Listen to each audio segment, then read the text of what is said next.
सबसे तीखे सवाल जिनका देना पड़ेगा जवाब। सामने बैठी शख्सियत का हर राज होगा बेपर्दा।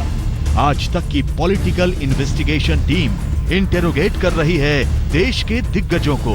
आज की पीआईटी हैं अंजना ओम कश्यप, अशोक सिंघल और पुण्य प्रसून वाजपेयी। इनके सामने हैं हैदराबाद के सांसद और एमआईएम मुखिया असदुद्दीन ओवैसी। ओवैसी साहब, क्या हाल चाल है आपके? जी बिल्कुल अच्छा हूँ।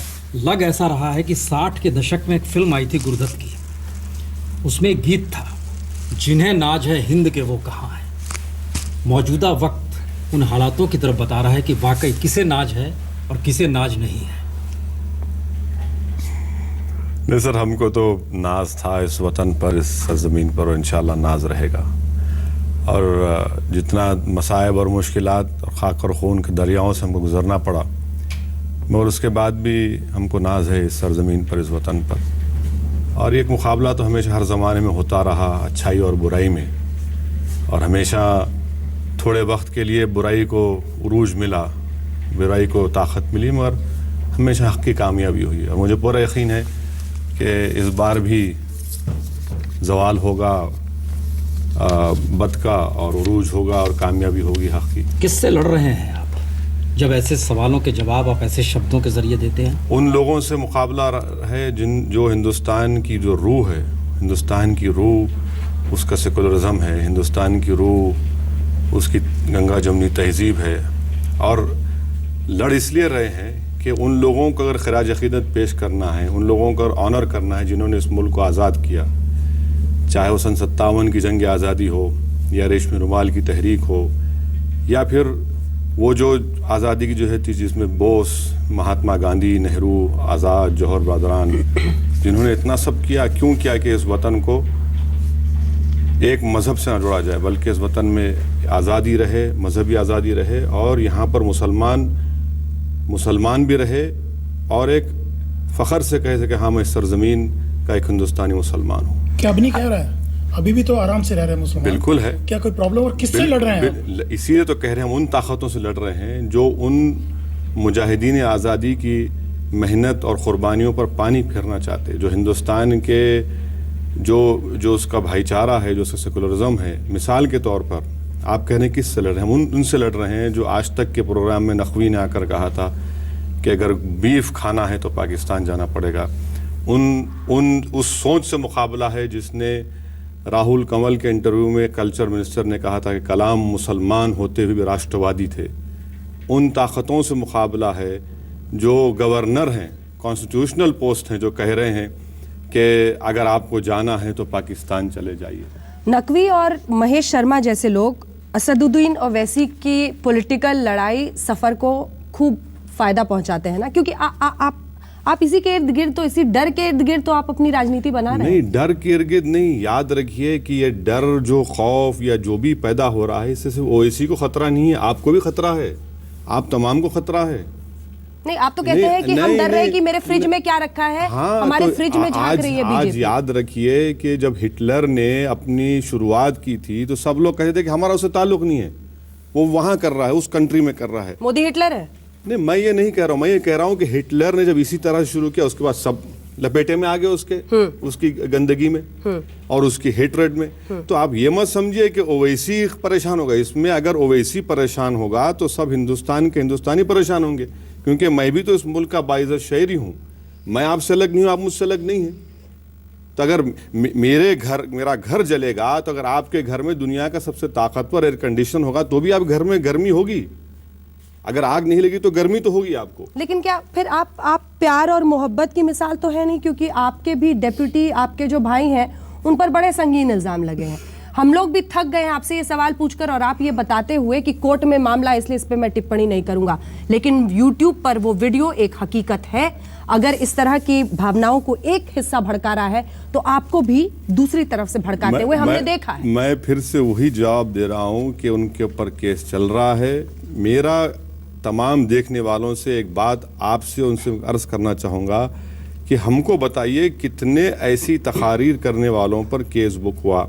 मिसाल के तौर पर तेलंगाना में तोगाड़िया के ऊपर 5 FIR हैं, महाराष्ट्र में हैं, कई बड़े बड़े लीडर्स पर है, उस पर अमलावरी नहीं होती। लेकिन केस दर्ज की बात एक जगह है ओवैसी साहब, फिर शैतान कह देते हैं।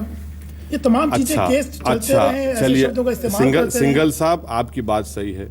मुझे एक बात बता दीजिए, अकबर ने वो तकरीर में बिहार में किशनगंज में बात कही, क्या लालू अमित शाह ने कम कहा? उनके ऊपर 153A क्यों नहीं लगा? यही तो हमारा झगड़ा है।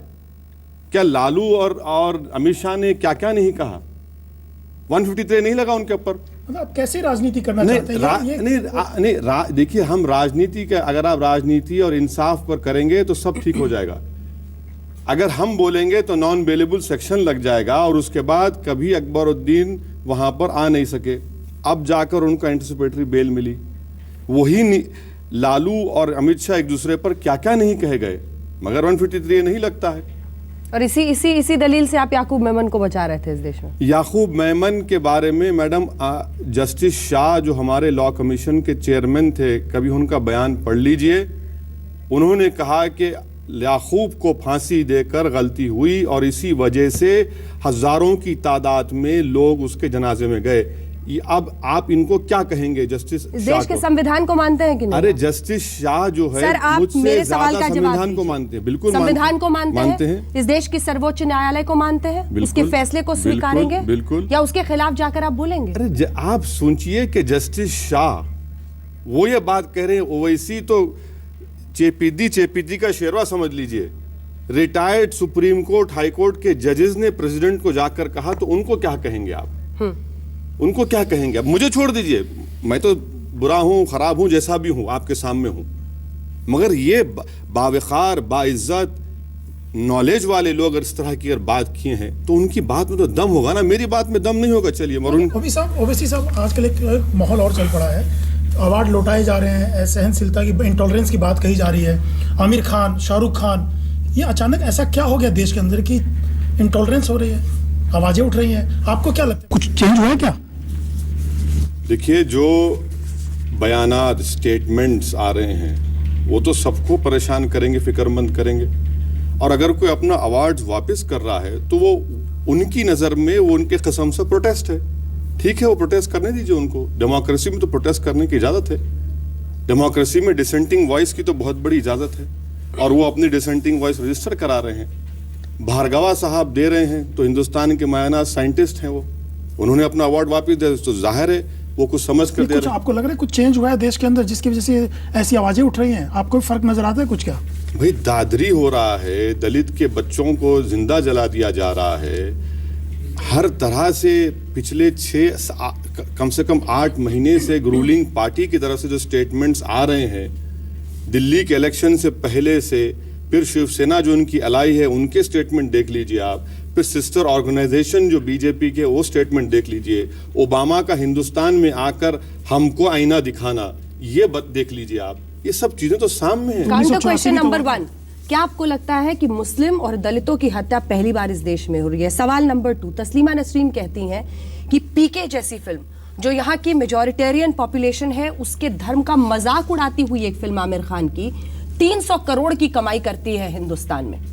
क्या आपको लगता है कि पाकिस्तान या बांग्लादेश में, खुद लिखा है तस्लीमा नसरीन ने, पाकिस्तान या बांग्लादेश में कभी ऐसी फिल्म रिलीज नहीं हो सकती? क्या कोई फिल्म नहीं बन रही है जिसमें हर मुसलमान को टेररिस्ट नहीं दिखाया जाता?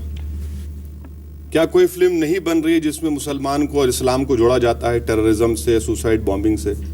वो भी तो पैसे कमा रही है। नहीं, अब भारत पर सवाल खड़ा कर रहे हैं ना सर। अरे भारत एक सोच है, आपके अंदर, हमारे अंदर जिंदा है। देश वो चीज होती है, उसका आकार नहीं होता कि कहीं पर बैठा हुआ कोई चीज है। बिल्कुल आप सही कह रहे हैं, मगर क्या फिल्म, जब आप फिल्म्स की बात कर रहे हैं तो क्या फिल्म में इस तरह की स्टोरी नहीं बन रही है?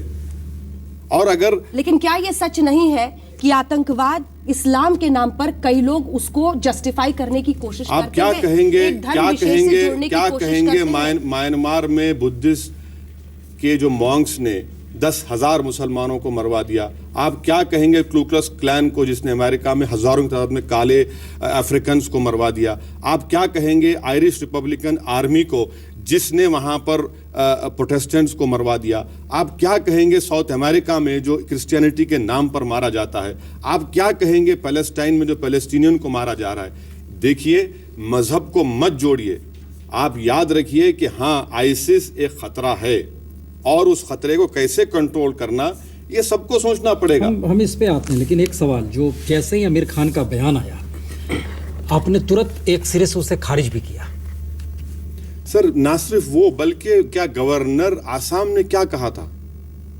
गवर्नर आसाम ने तो ये हम चाह रहे हैं कि आपने तुरंत खारिज किया, इस देश में एक स्पार्क हो गया। नहीं, मैं आपसे ये कह रहा हूं कि गवर्नर आसाम ने क्या कहा था, उससे पहले त्रिपुरा के गवर्नर ने क्या कहा था। ये मसला नहीं है, राष्ट्रपति ने क्या कहा था, आरबीआई के गवर्नर ने क्या कहा था। कॉन्स्टिट्यूशनल पोस्ट पर रहते हुए किसी को ये इख्तियार नहीं है कि वो उस पोस्ट का नाजायज फायदा उठाकर किसी एक मजहब के ऊपर तनकीद करे और ये कहे कि आपको जाना है पाकिस्तान तो चले जाइए, हिंदुस्तान हिंदुओं के लिए है। क्या ये जेब अभी हमारे सामने ओवैसी साहब बैठे हैं, इसीलिए हम उनसे पूछ रहे हैं कि जैसे ही आमिर खान का बयान आया आपने कुछ कहा और उसे खारिज किया, शहीद किया वो। देखिए, हिंदुस्तान को छोड़कर जाने का तो सवाल ही पैदा नहीं होता। ओके, दूसरा सवाल, कुछ देर पहले आमिर खान ने कहा कि मेरी बात को गलत तरीके से लिया गया, मैं देश छोड़ने का जिक्र नहीं कर रहा था और मेरा मतलब ये जो भी था उसका जो रिएक्शन देश में हुआ उसने बतला दिया कि सही था मैं।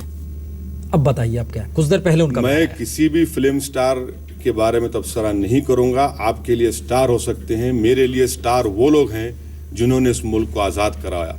मेरे लिए स्टार इखलाक का बेटा है।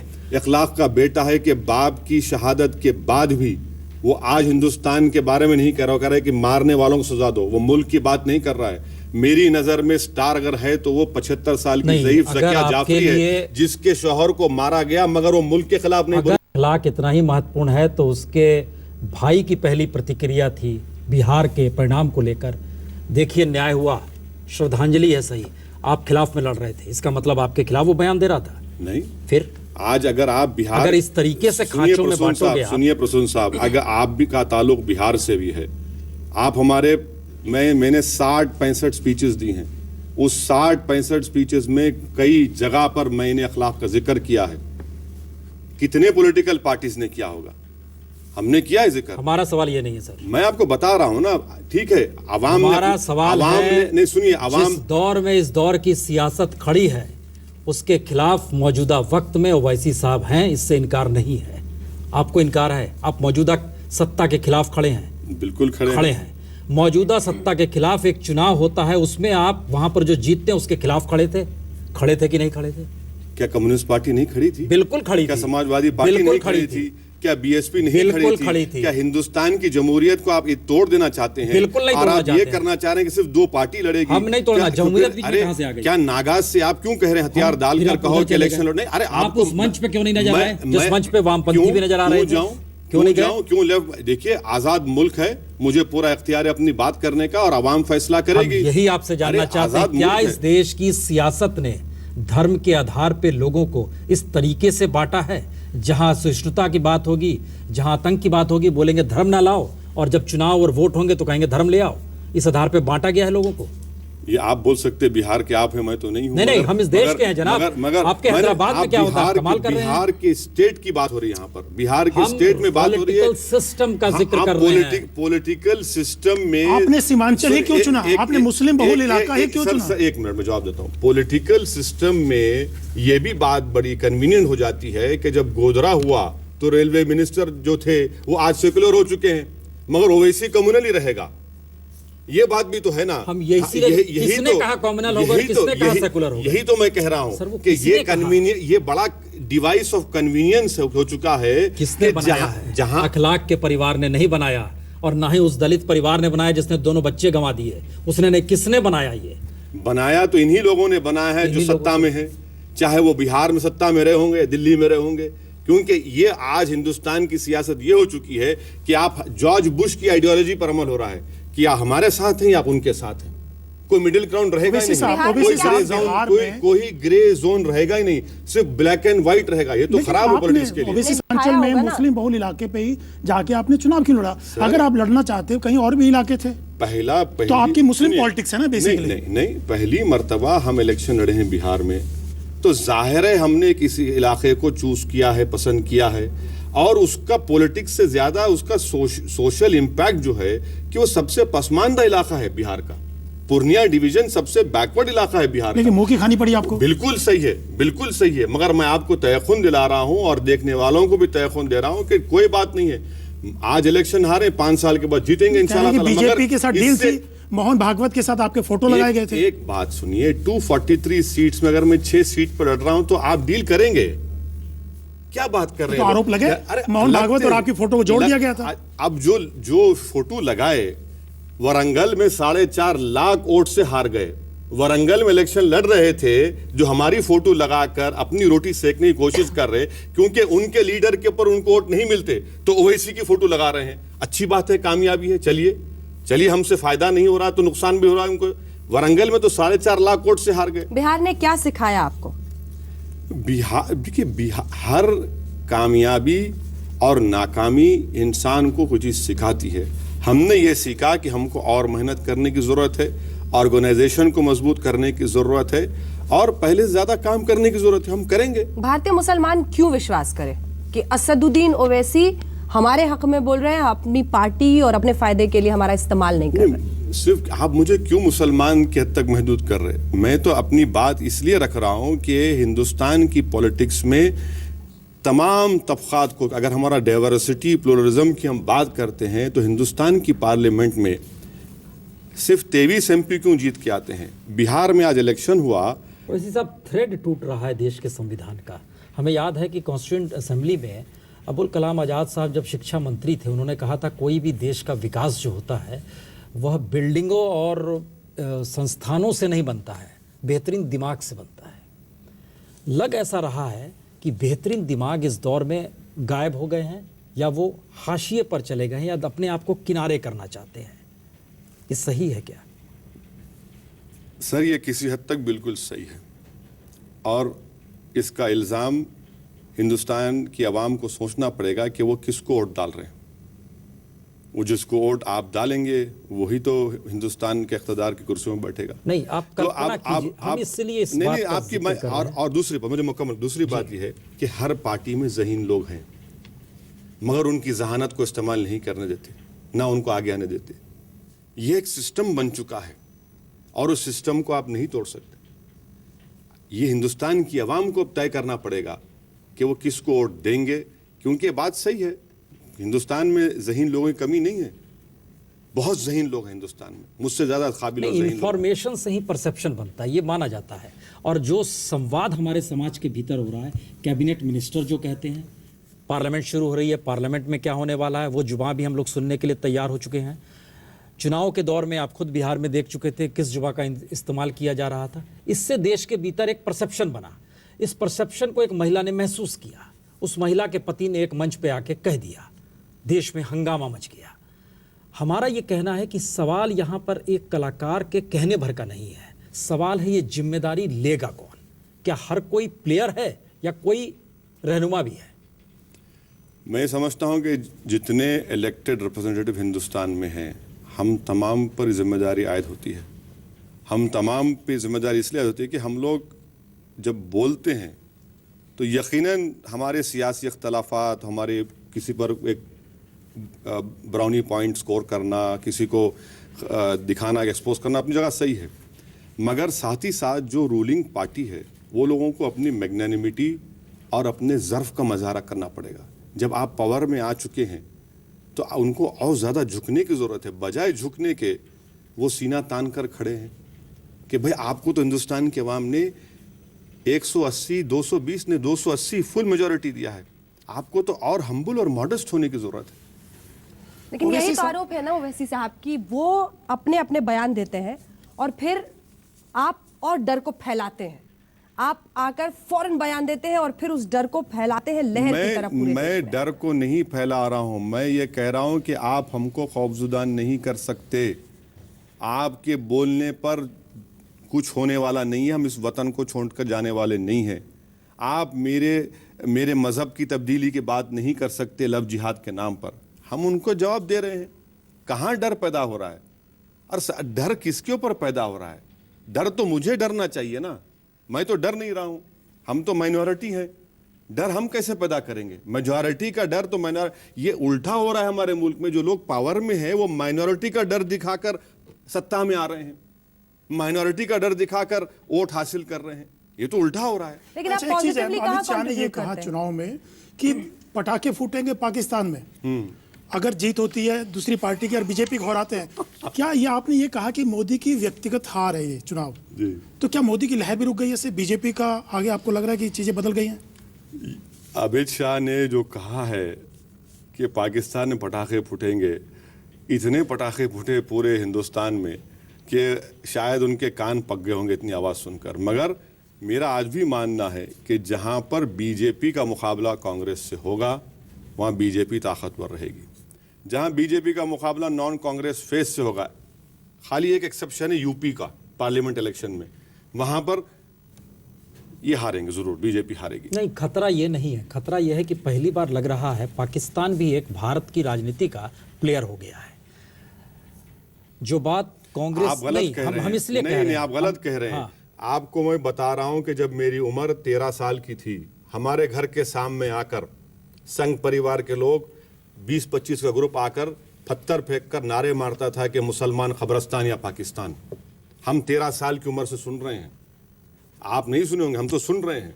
जब जुलूस निकाला जाता था तो बोलते थे कि ये मुस्लिम इलाकों की छोटा पाकिस्तान है। ये तो हम सुनते आ रहे हैं। अब भी जारी है, अभी भी जारी है, अभी भी जारी है, अभी भी जारी है। अभी भी संघ परिवार के लोग आते हैं। अब नहीं आ रहे हैं, अब नहीं आ रहे हैं, मगर हमने अपने बचपन में सुना है। और जितने मुस्लिम इलाके हैं हिंदुस्तान में, पूछ लीजिए किसी पुलिस इसलिए अफसर, हमने कहा आपने सुना है, हम बार बार कह रहे हैं परसेप्शन सूचना के आधार पर हमने बनता है। अपने कानों से सुना है, हमने अपने कानों से सुना है, किसी से बोलते नहीं सुना। उस वक्त से खौफ है, खौफ नहीं है हमको इनसे खौफ ही नहीं है। उस किसका वक्त खौफ? से ये जहन में था कि इनसे लड़ाई लड़नी है। अरे आप अगर हमारे घर के सामने आकर पुकारेंगे कब्रस्तान या पाकिस्तान, अगर आप हमारे इलाकों को महज इसलिए कि मुसलमान ज्यादा रहते हैं पाकिस्तान कहेंगे, तो हम कहाँ क्यों डरेंगे इनसे? क्योंकि ये वतन हमारा है, ये वतन के हम बाइज़्ज़त शहरी हैं। हाँ, हमारा झगड़ा उन लोगों से है जो इख्तिदार की कुर्सियों पर बैठकर हमसे इंसाफ नहीं किए। नहीं, आप समझे नहीं, हम इस बात को समझना चाह रहे हैं कि जब कोई कहता है आपको कि पाकिस्तान चले जाइए, वो संवैधानिक तौर पर पाकिस्तान भेज नहीं सकता है बिल्कुल नहीं भेज सकते। और आप जा नहीं सकते हैं। क्यों जाएंगे? ओके, क्या ये एक म्यूचुअल अंडरस्टैंडिंग हो गई है हिंदुस्तान की राजनीति में जो आपके अनुकूल है कि आपको हम डराएं कि पाकिस्तान जाइए और आप बोले हम हिंदुस्तान में रहेंगे? अरे साहब, आप तो हिंदुस्तान के हैं ही। हाँ है ना, बिल्कुल तो है और किसने रहेंगे। कहा? तो बिल्कुल है, ये मगर ये नफरत पैदा की जाती है ना, कि मुसलमानों से नफरत पैदा की जाती है, ये कहकर के देखो इनकी वफादारियों पर शक करो, इनकी वफादारियों पर शक करो, इनकी वफादारी हिंदुस्तान के पास नहीं है।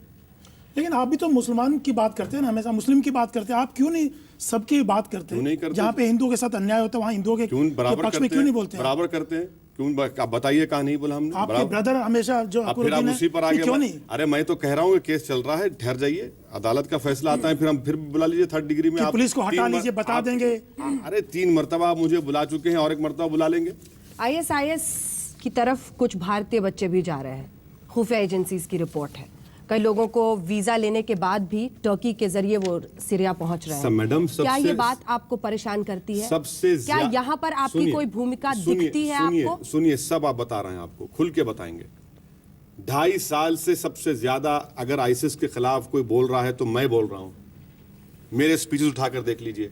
और सबसे ज्यादा आईसिस में कहां से लोग जा रहे हैं? ये वेस्टर्न कंट्री से जा रहे हैं, यूरोप से, अमेरिका से, तमाम बड़े बड़े जो अपने आप को Paragon of virtue of great land of freedom experience कहते हैं, वहां से जा रहे हैं। हैदराबाद से भी गए लोग? हैदराबाद से नहीं गए। हैदराबाद से 18 बच्चे गए थे वहां पर, उनको बुलाया गया वापस। हैदराबाद से एक जाने की कोशिश कर रहा था, इल्जाम जिस पर है उसको रोक लिया गया।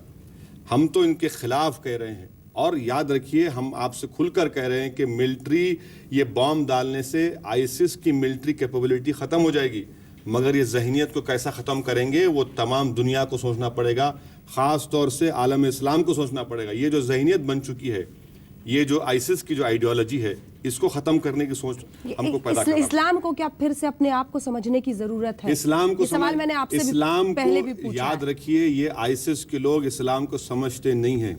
इनके पास एक भी इस्लामिक स्कॉलर नहीं है, इनके पास एक भी फ़क़ी नहीं है, इनके पास एक भी वो जो तमाम कॉन्सेप्ट को समझे, कुछ नहीं है इनके पास। लेकिन फिर कौन आएगा समझाने? क्या इस्लाम को रिफॉर्मर की जरूरत है या समझाने वाले की जरूरत है? अरे ये रिफॉर्म का तो चक्कर है ना, ये रिफॉर्म देख रहे हैं आप आईसिस में, जो रिफॉर्म की बात करते तो आईसिस उसी की पैदावार है। अगर आप इराक को जाकर अमेरिका उसमें नहीं छोड़ता उसको इंस्टेबल, तो आईसिस बनता था। नेट पर बैठा एक बच्चा घर में अकेला फेसबुक पर पेज लाइक करता है, 17 जिसके बाद उसको कांटेक्ट किया जाता है। देखिए उसके दिमाग तक कैसे पहुंचेंगे? यकीनन हम तमाम को फिक्रमंद होने की जरूरत है। 17 करोड़ मुसलमानों में 65% आबादी 30 साल की उम्र के कम की है, उसमें से 23 बच्चे हैं। एक भी नहीं जाना चाहिए, मानता हूं मैं आपको। उसको रोकने के तमाम जितने मुसलमानों के सेक्ट्स हैं, स्कूल्स ऑफ थॉट्स हैं, उनके उलेमा हैं, रिलीजियस लीडर्स हैं, वो तमाम इनके खिलाफ कह रहे हैं और पब्लिकली कह रहे हैं, समझा रहे हैं। कम्युनिटी में खुद इतना बड़ा काम हो रहा है जो दिखता नहीं है, मगर लोग समझा रहे हैं नौजवानों को। और हम तो कह रहे हैं कि अगर आपको इतना शौक है वहां पर जाकर दिख रहा है, तो ये समझो कि भाई 1.5 लाख मुसलमानों को आईसिस ने मारा। और हिंदुस्तान में रहो, अगर कोई मुसलमान पढ़ा लिखा नौजवान है तो अपने महल्ले में जो अनपढ़ नौजवान लड़के लड़कियां उनको पढ़ाइए। सबसे बड़ा जिहाद ये है कि आप इलिटरेसी का खात्मा करिए और अच्छाई को और बुराई के खिलाफ लड़िए, डेमोक्रेसी में इन्वॉल्व होइए, ये बेहतर काम होगा। और ये मैसेज हम कन्वे कर रहे हैं। और याद रखिए कि ये जो सोच है ना आईसिस की, ये सोच को खत्म करने के बारे में सोचना पड़ेगा। ये आजकल बॉम्ब डाल रहे हैं, इससे सोच खत्म नहीं होगी। नहीं वैसी साहब, आप कह तो गए बहुत आदर्श तरीके से, लेकिन हालात देश के भीतर के क्या हैं? ये मसला आज का नहीं है। महात्मा गांधी तक को आपने धर्म के आइन में रख के शुरुआत उसी से की कि देखिए महात्मा गांधी देश ऐसा चाहते थे। और आपको जान के हैरत होगी, जब कॉन्स्टिट्यूशन की कॉपी लेकर गए थे राजेंद्र प्रसाद उनके पास, उन्होंने कहा था आज़ादी का मतलब मैं मानता हूँ साफ पानी मिल जाए, खाने के लिए हर किसी को रोटी मिल जाए। वहाँ भी गुर्बत और गरीबी का जिक्र था, धर्म का जिक्र नहीं था। महात्मा गांधी की भी व्याख्या आधुनिक दौर में धर्म से की जाने लगी है। हम तो कह रहे हैं कि जो बेसिक है उस दिशा में आप क्यों नहीं आ रहे हैं? पार्लियामेंट क्यों नहीं आ रही है? उस दिशा में क्यों नहीं सोचते हैं? क्या आपको नहीं लगता गुर्बत और गरीबी एक बड़ी वजह है? यकीनन है, मगर गुर्बत और गरीबी के खात्मे के लिए तो कोशिशें जारी रहेगी। मगर अगर आप कहेंगे गुर्बत और गरीबी कितनी अमेरिका में है, क्या वो जस्टिफाई करेगा किसी की जान लेना? सवाल ये नहीं है। तो क्या ये जस्टिफाई करेगा कि 9/11 के बाद अलकायदा हमने खत्म कर दिया, अमेरिका ने इसका ऐलान कर दिया, लेकिन देखिए अब ISIS निकल गया। इसका मतलब ये है कि आप उस टेररिज्म के जाल में फिर फंस रहे हैं जिसको आप हथियारों से खत्म करना चाहते हैं। मैं तो वही कह रहा हूँ ना आपसे कि आइडियोलॉजी को खत्म करना है, हथियारों से खत्म नहीं होगी। आइडियोलॉजी आपके पास नहीं है कोई? और आपके पास सर, आपके हाथ में कुरान है, वहां पर महाभारत रामायण गीता है। सुनिए, जो कुरान जो आईसिस बात कर रहा है, उनको क्या मालूम कि प्रॉफिट मोहम्मद ने 23 साल उनकी प्रॉफिटहुड रही। 23 साल में उन्होंने कितने दिन जिहाद किया? कोई आईसिस का आदमी बात नहीं बता सकता। ये तो मजहब को तोड़ मोड़ कर पेश कर रहे हैं। मगर आईसिस पैदा क्यों हुई? आप इराक गए, वैक्यूम था। आप अफगानिस्तान को वैक्यूम में रख के चले गए और हमको भुगतना पड़ेगा हिंदुस्तान को वहाँ जो इंस्टेबिलिटी हो रही है। तो क्या ये माना जाए कि एक आतंक वो है जो हथियार उठाए हुए है और एक आतंक वो है जिसे कानूनी और व्यवस्था के तौर पर देश को चलाना है? वो स्थितियां डिरेल्ड हो चुकी हैं। जिनके पास इख्तदार है, जिनके पास ताकत है, उन्हीं के लोग इस तरह की हरकत कर रहे हैं। और अखलाक पर हमला टेररिज्म का हमला था। वो हमारे हिंदुस्तान के कॉन्स्टिट्यूशन पर हमला था, अखलाक पर नहीं था। वो राज्य का मसला नहीं था, वो हमारे देश का मसला था। वो हमारे कॉन्स्टिट्यूशन पर हमला था, हमारे कॉन्स्टिट्यूशन पर हमला था। वो इंसान के ऊपर हमला नहीं था, अखलाक पर हमला, हमारे कॉन्स्टिट्यूशन पर हमला। तो ये बात वैसी साहब समझे तो प्रधानमंत्री क्यों नहीं समझ पाए? समझेंगे और बहुत देर हो जाएगी, जब सत्ता चले जाएगी उनके पास से, जब उनको ख्याल आएगा कि हाँ, जिस तरह 2002 में अगर वाजपेयी एक्शन लेते, उन्होंने खुद कहा था कि 2004 में हमको हार नहीं होती थी, ये समझेंगे। मगर बहुत देर हो जाएगी जब तक। ओवैसी साहब, बात करें, पार्लियामेंट सेशन भी शुरू हो रहा है, यूपी के चुनाव की तैयारी आपने शुरू कर दी है। यूपी में आपने ये कहा कि कोई भी गठबंधन समाजवादी पार्टी को नहीं बचा सकता, तो आप बीजेपी को जितवाना चाहते हैं वहां पे या मायावती को जितवाना चाहते हैं? ये क्या बात है? आपका बयान है ये? अरे बात जरूर है, वो हारेंगे जरूर तो कोई और जीतेगा उनको तो अरे कोई भी जीतेगा। तो जितवाना किसको चाहते हैं, बीजेपी या बीएसपी? सिंगल साहब, हम कौन होते हैं? हम तो बीजेपी को हराएंगे। हमारा मायावती को जितवाएंगे। सुनिए, हमारा मानना यह है कि समाजवादी पार्टी और बीजेपी में कोई फर्क ही नहीं रहा, कोई फर्क ही नहीं है। एक सोशलिज्म के नाम पर मुजफ्फरनगर हो गया, एक लोहिया के नाम पर हर साल बर्थडे पार्टी होती है। सर आपको मैं बता रहा हूं कि मुझे अडवाणी में और मोदी में कोई फर्क नहीं लगता। मुझे कोई फर्क नहीं लगता अडवाणी मोदी में। आपको लगता होगा, मुझे क्यों नहीं लगता है। इसीलिए आप कह रहे हैं कि उनका अपोज कर रहे हैं। पार्लियामेंट में किस मुद्दे पर बोलते हुए आपको सुनेंगे? 2014 में सांसद रत्न अवार्ड आपको मिला था। इस बार आपके लिए सबसे ज्वलंत मुद्दा देश का क्या है जिस पर हम आपको पार्लियामेंट में बोलते सुनेंगे? बहुत से, एक मुद्दा तो नहीं है, बहुत से मुद्दे हैं। मुद्दा होगा प्राइस राइज के ऊपर, मुद्दा होगा कि हमारी सरहद पर हमारे कर्नल्स मारे जा रहे हैं, सिपाही मारे जाते तो कर्नल्स मारे जा रहे हैं। मुद्दा होगा कि हमारी फॉरेन पॉलिसी क्या है। बहस होनी चाहिए कि इंटॉलरेंस के ऊपर बहस होनी चाहिए। बहस होनी चाहिए कि माइनॉरिटी मिनिस्ट्री का परफॉर्मेंस बिल्कुल जीरो है। विपक्ष एकजुट है, उनका कहना है कि संसद नहीं चलने देंगे। गलत। आप सरकार के साथ है, विपक्ष के साथ है? सबने मैं संसद की का जो बुनियादी मकसद है हमारे पार्लियामेंट का, कि पार्लियामेंट में बहस हो और हम अपोजिशन में रहकर हुकूमत को एक्सपोज करें, पॉइंटेड सवाल करें उनसे, इस पर बहस होनी चाहिए। ये पार्लियामेंट को बनाया गया बहस के लिए। पार्लियामेंट को बनाया नहीं गया अगर बहस नहीं होगी तो गवर्नमेंट बच जाएगी। मिसाल के तौर पर अगर प्राइस राइज पर बहस होगी और 25 अपोजिशन के एमपीज बोलेंगे तो हर एक को 1-1 मिनट आज तक पर मिल जाएगा ना, या 20-20 सेकंड मिलेगा, तो हिंदुस्तान की आवाम देखेगी कि मंत्रियों और नेताओं के बोलने से महंगाई कम होगी। आप किससे पाठ पढ़ा रहे हैं सर? क्या मजाक बना रखा है आपने इस देश के भीतर? 15% लोग थे जिस समय सबसे बड़ी महंगाई इस देश के भीतर थी और पार्लियामेंट के भीतर कोरम पूरा नहीं हो पा रहा था और महंगाई का नारा देश में लग रहा था। ठीक है, चाहे वो इंदिरा का वक्त हो चाहे मनमोहन का वक्त। ठीक है, जो लोग नहीं आना चाहते उनको आवाम जवाब देगी। छोड़ दीजिए, तो मगर बता दिया दलित और मुस्लिम एक होंगे और मुस्लिम इधर, आप खुद ही बता रहे हैं। हमारी जो जिम्मेदारी है, मेरी जो जिम्मेदारी है, मैं तो उसको निभाने की कोशिश करूंगा। चाहते क्या है? क्या चाहते, किस बारे में? मैंने ऐसी क्या चाहते हैं? क्या चाहते हैं? चाहत तो बहुत है। ओके, हम खत्म कर रहे हैं। मतलब हमें फिर से गुरुदत्त का गीत एक दूसरा याद आ गया। हमने तो शुरुआत की नहीं, इस पे खत्म करिए कि जीना यहाँ मरना यहाँ। नहीं, हम तो इसके सिवा जाना कहाँ। तो आपको देख के सोच रहे थे कि दुनिया अगर मिल भी जाए तो क्या है। सर मुझे दुनिया नहीं चाहिए, मुझे दुनिया नहीं चाहिए। मैं आपको कह रहा हूँ ना, मुझे दुनिया नहीं चाहिए। असदुद्दीन ओवैसी की दुनिया नहीं चाहिए। चलिए, बहुत बहुत शुक्रिया। बहुत बहुत शुक्रिया।